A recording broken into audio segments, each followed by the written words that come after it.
Hello, my friends. Welcome to Origins. You know, Origins is a forum where we take the evidence of science and we use it to validate the truth of God's creation. And we do that by usually having guests who are creation scientists. And that's the case today. Dr. Jerry Bergman is with me. Dr. Bergman, how good to have you with us. Thank you. Dr. Bergman is one of our most credentialed guests, having 2 PhDs and a half a dozen master's degrees in various areas of science.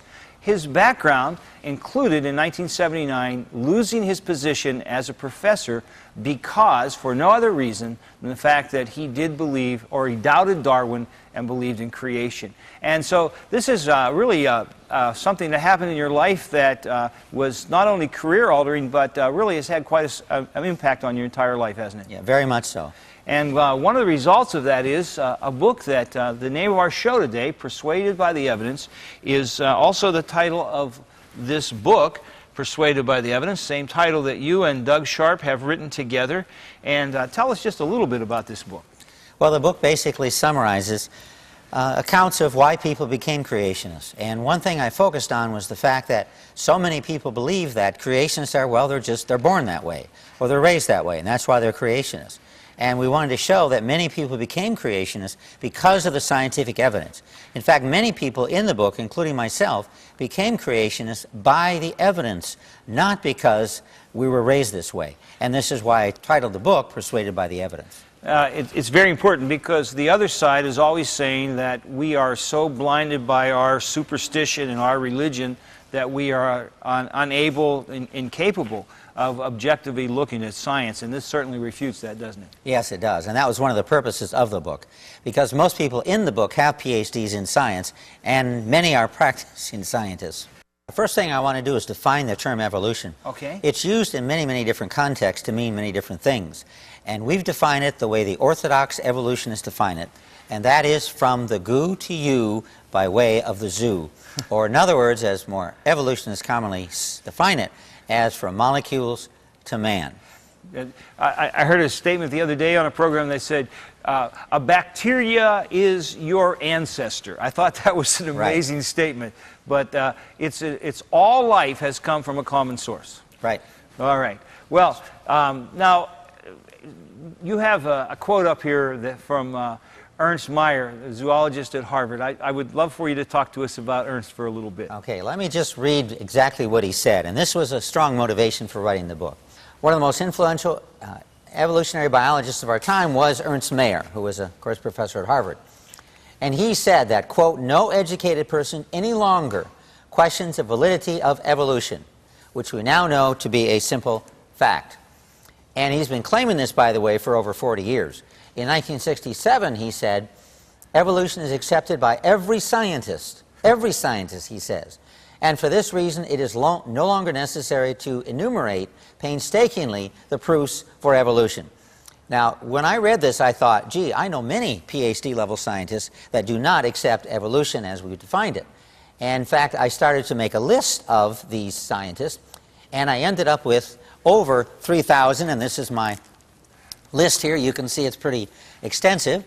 Yeah, I'm just looking at a page, and every name on this page has a PhD after it almost. I think there's maybe one there that's a DDS, whatever that means. But it's PhD after PhD. And, you know, it's interesting that you've assembled 3,000 names of creation scientists, particularly in light of some of the other shows we've done that have talked about the tremendous persecution that sometimes scientists have to go through when it's discovered that they're a creationist. Yeah, that's a very good point. I would have had many more names, but I did not add names to this list unless they were public.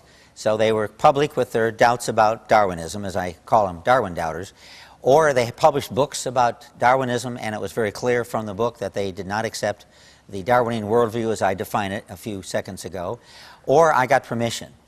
And there are many I would have loved to add to the book, but certainly I couldn't because... It would have been at their peril. Right. And in fact, when I came out with the first edition, I did have 3 people write me and say, better get my name off there. I don't have tenure yet. I had actually several professors from Ivy League schools who said, please get my name off there. I don't have tenure yet. So when I get tenure, I'll come out of the closet, but not until then. So I took their names off right away.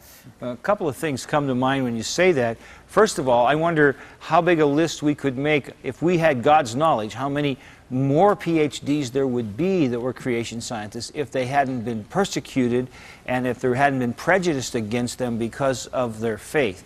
And that shouldn't be happening in this country. But No. secondly, there's a hopeful sign to that. I think there are more folks out there who are creationists than maybe Ernst Mayr would ever even suspect. Oh yeah, many, many more. And no one knows for sure, but we've done a number of studies. Others have done other studies. So these studies together as a set indicate that there is possibly 100,000 scientists in this country that are creationists or support the creation worldview. In the world, the whole world, we estimate there's about 1 million individual scientists who are supportive of the creation worldview. Now, many of these are Muslims and other faiths. They're not all Christians. But nonetheless, when you look at the three so-called people of the book, Christians, Muslims, and the Jews, there is an enormous number of people that simply don't buy into evolution. All right, true. enough about Ernst Mayr. Let's talk a little bit about his definition of evolution. Can we do that? Okay, and the way I define it, some people say, no, that's not right. So let's use Ernst Mayr's definition of evolution. By the way, he lived to be 99, and he wrote several books in his last decade of life, and he just died recently, so he's not listening to this program now. Okay, well, he can't tune in. Yeah. Then I fear for where he is rather than giving him social commentary. Yeah. All right, let's move on. Anyways, he defined evolution, he calls this Darwinism, which is actually the term I often use. He calls this Darwinism, and this is his definition. Quote, all supernatural phenomena and causations. The theory of evolution by natural selection explains the adaptiveness and diversity of the world solely materialistically. It no longer requires God as creator or designer. So he's specifically saying that the existence of all life, in fact, the existence of everything, is due to purely natural causes. There's no need to invoke God or any supernatural intelligence at all in anything in what we see around us, living and non-living. You know, this is an incredible definition because I grew up for 25 years. I was a pastor in the United Methodist Church, and I would say it's probably the majority of the pastors in the United Methodist Church. One of the tunes that they love to sing is the compatibility between evolution and Christianity. But I think that the people who are really defining Darwinism or evolution, they must chuckle at those folks. I think they are allies that they maybe have with them but don't hold in very high regard, because they're saying that what evolution is about is that there is neither a need for God or a God, which is totally incompatible with for a Christ follower, in my opinion. Right, that's true. In fact, when I was an atheist, we used to often call these, what they call theistic evolutionists, useful idiots. Is that right? That would be what they would call them. And that term was heard over and over again, and they felt they're useful for now. Once we convince the world of the truth of Darwinism, as Ernst Mayr defines it, then there will be no need for religion, and they, in essence, are digging their own grave. So what was your goal in writing the book? Besides to show that there are many people who accepted creation because of the evidence, I also find exploration of the evidence helps solidify the position that indeed creation is supported by the scientific evidence. And some were theistic evolutionists who became creationists because of their study of the evidence. But one of my goals was so much scientific evidence out there in support of creationism, and this evidence was, well, it's hard to convey to the common people. And so I wanted to write a book that would be easy to understand by the common people.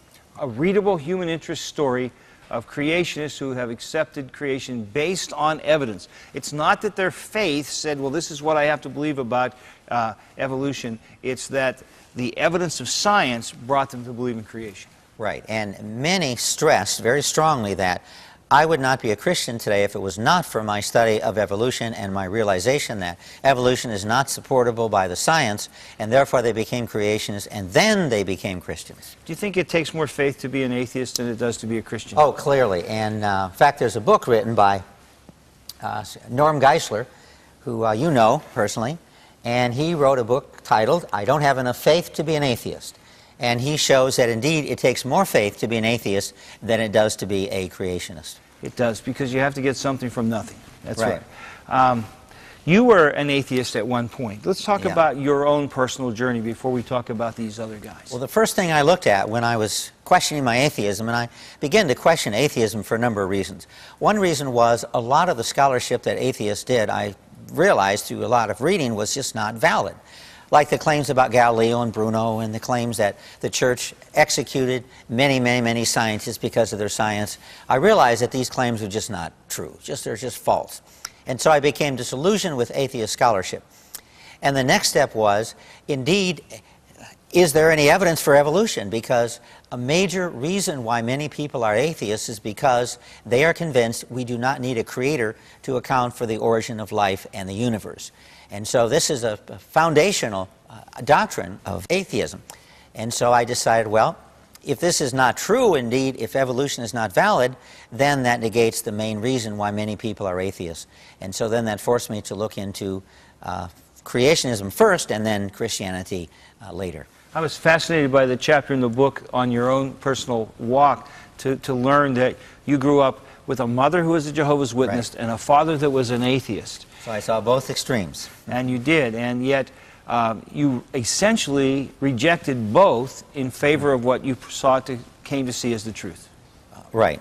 That's true. Okay, that's wonderful. Well, I think you're an incredible example, because most of our folks think that we have to be a Christian so we hold on to creationism. And I think stories of folks like you, who it was the science of creation that eventually brought you to Christ, is tremendous. Why don't you go up to the board and talk to us about some of the others in the book as well. First, I should mention that some of these people in the book were reared Christians. Yes? But they held on to their conclusions due to the evidence. So the evidence was important, even in these cases. And my own conclusion is, I should mention, and the conclusion that I used in writing the book was, evolution, which I define again as molecules to man, never happened, could never have happened, and this is based on science, not on religion. This is a very common misconception. People assume that people are creationists because of religion. And in my case, I found many, and most in the book actually, held on or became creationists because of science, not because of religion. And example is, we can see this progression here, which, by the way, I just recently wrote an article about, but this is commonly presented. And when you study this, you find that these are either faked, or they are distorted, or the evidence is very unpersuasive for what they call a monkey or primate to man. Of course, actually they stress that man has a common ancestor with apes. Man did not descend from apes. But that's a minor point. And another concern, and this comes out in the book, is that dogmatic evolution, I find, is interfering with science. That's fascinating. It's going to keep us from the advancements we need to make. Right, because you are looking at the world with very distorted glasses. You're not looking at what's there, but you're looking at what you want to see there. So we're not dealing with reality. Right, right. And there are many examples of blinders. And I stress you must look at the evidence only, and this is why, of course, we use the title that we did for the book. And you must not force the facts into an evolutionary interpretation. And this all too often is done. And I could give several examples, but probably one of the most familiar to me is pseudogenes and junk DNA. It was said for a long time, in fact, I remember discussions that I got into with colleagues. They said, Bergman, this DNA is junk, like 95% of the DNA is junk. It has no function. And I say, we can't say that. All we can say now is we don't know that it has a function. And they said, no, look, you cut it out. Introns are removed from the gene, and they're not used, they're not transcribed, they're not translated. Therefore, they are junk DNA. They have no function. And over I argue with colleagues about this. Now it's widely recognized that much, if not most, possibly almost all of this so-called junk DNA now we know has a function. Much of it has a regulatory function. That's amazing to me. I think today DNA is held in such regard that to think that it wasn't that many years ago it was regarded as junk is kind of scary. Yeah. And I've seen what creationists were arguing for many years has been to some degree, if not to a large degree, vindicated. And this has, many scientists, by the way, will admit that this has interfered with doing science. We should have recognized at the beginning that, well, we don't know what it does, but let's try to find out what it does and go from there. Well, some examples in the book. Dwayne Gisht, his story of his life. He went to University of California, Berkeley. And most people, I didn't really know much about his background until he did a chapter for the book. He was, for many years, was one of the most well-known creation scientists. He's retired now, but he did his work in biochemistry at Berkeley, University of California, Berkeley. He also was a researcher for Cornell and industry for a number of years. Henry Morris, also well-known, and many of us, I didn't know much about his background, and he PhD at the University of Minnesota. He also was a chair and professor of hydraulic engineering at Virginia Polytech Institute and State University, often called just Virginia Tech. And I go into detail, or he goes into detail, in his life and why he accepted creation. He was at one time a theistic evolutionist. He was not a creationist, a young earth creationist. Another case is Raymond Damadian, who has a medical degree and was a professor of biophysics at the State University of New York. And he's well known for inventing the MRI. Wow. And there's been quite a bit written about him and how he developed the MRI. One thing he told me was that when I was developing the MRI, people said, "You're crazy. You can't put people in magnets. It's not going to work. You can't do it." Then when he developed the MRI, and it finally was proven to work, and of course now it's a standard technology in many hospitals, then his friend said, "You didn't do it." So when he was trying to do it, they said you couldn't do it. When he did do it, they said you didn't do it, which is, even though he has a legal patent, he had to go to court to protect his patent. He did prevail in court, and he is the legal inventor of MRI. For the record, he did it. He did it, yes, he did it. All right. Although others improved upon it. Sure. But that's common with most inventions. Oh, yes. And, but he did the initial work which showed that MRI technology is possible. Isn't You that can amazing? image bodies using magnetic resonance imaging. And he was a creationist. And he was an outspoken creationist. Great. And there's a chapter about him in the book. Wernher von Braun, who was actually the leader of our space program, he was a German scientist. He was captured by the Americans after World War II, brought to America, and he worked on our space program. In fact, he's called the father of the American space program. So whenever I think of satellites and the space shuttle program and the whole space technology program, one thinks of Wernher von Braun, who actually was the father of this program. He got us developed so that this program finally became feasible. And here's a picture of Wernher von Braun in his office. And C. Everett Koop, well-known Surgeon General. In fact, he probably is the most famous Surgeon General in history. Wow. He also is a creationist, and I have several letters that he wrote which talk about his beliefs about creation. And he has an autobiography which he wrote as well, where he talks about the importance of his religious beliefs. He's more well-known because of his opposition to abortion. That's right. But nonetheless, he is involved in the accepting creationism. And interestingly, Dartmouth Medical School, which is where Koop graduated from, they recently added a wing to Dartmouth, and it's called the Koop Complex, and here it is. It looks like you might be able to be a creation scientist and still be successful in your field, as I look at that complex that they built in his name. Quite a man. He was very successful.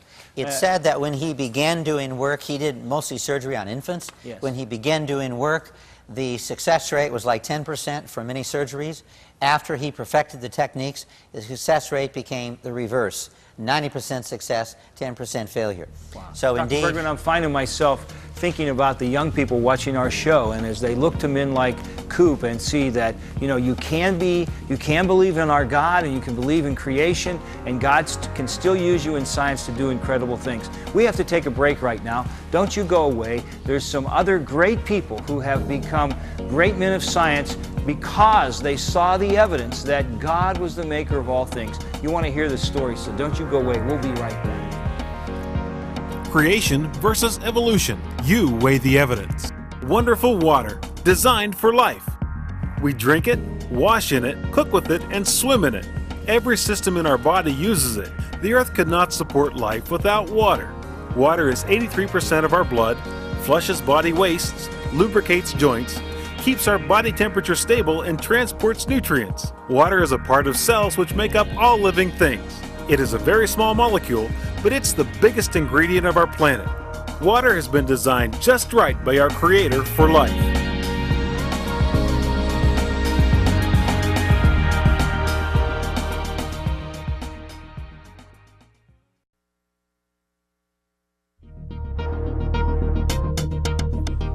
Today's guest on Origins, Dr. Jerry Bergman, is the author of several books, including Slaughter of the Dissidents, Killing the Careers of Darwin Doubters, and Persuaded by the Evidence. For book orders, go to Amazon.com. Dr. Bergman has presented over 100 scientific papers at professional conferences, has over 800 publications, and is a frequent guest on radio and television programs. Dr. Bergman is also a professor at Northwest State College in Ohio, where he teaches biology and chemistry courses. For more information about our guest, you can write to Dr. Jerry Bergman at Northwest State Community College. His email address is jbergman@northweststate.edu.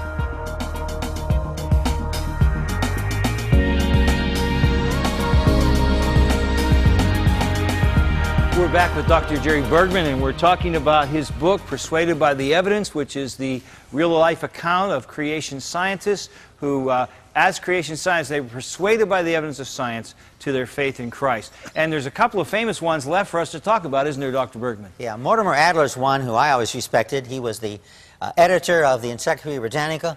He was a professor at the University of Chicago. And he also, which is one of his greatest accomplishments, he developed this series called the Great Books Program, which a lot of people have heard of. And there's the Great Books. He took all the historical writings and selected from those 54 volumes of material of what he considered the greatest people in our history, Aristotle and Plato and various other people. And this set, as far as I know, still in print. Most every large library has it. Sure. I have a set. I've had a set for many, many years. It's, in fact, there was a Great Books program where people would get together in groups and study the Great Books work, which he assembled. And C.S. Lewis, it's not too well known that he was a very active creationist opposed to evolution, although he didn't write a lot about it directly. You kind of have to read between the lines to understand what he had to say. He wrote a lot against naturalism, which of course is a central tenet of Darwinism. And later on in his life, he did write a book called The Great Myth. And in that small book, actually, in that he really effectively dissected why evolution could not be true. But ironically, that wasn't published until after he died.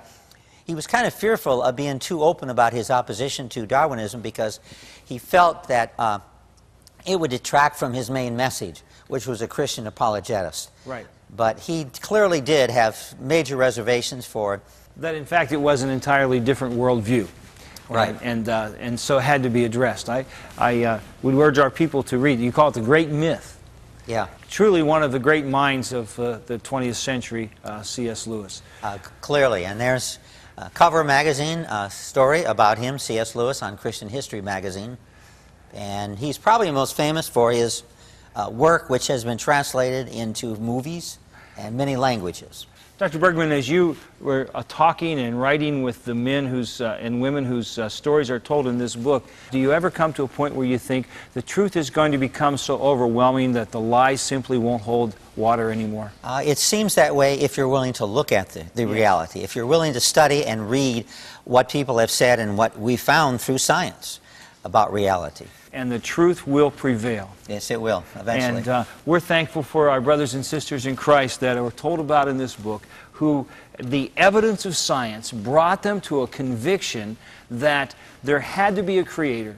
And then as they explore that creator, they come to know that it's the God of the Bible. Dr. Bergman, what a great work you've done for us. What a great gift this book and your life are to the church. And above all that, remember this, my friend, it's still God's view that He created you. And that should be your worldview too. Hope you'll join us again here soon for Origins. Until then, God bless you, my friend.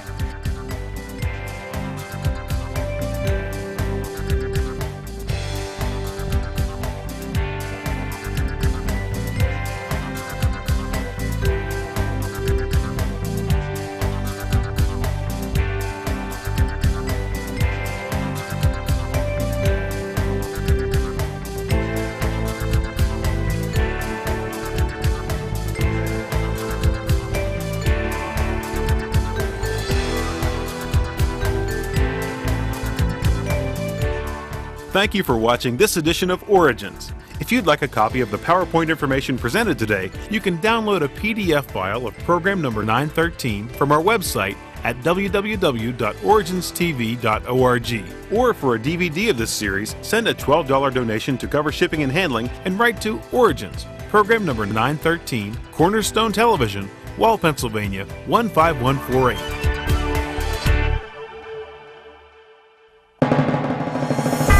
Origins is made possible by the faithful prayers and the financial support of you, our Cornerstone Television family.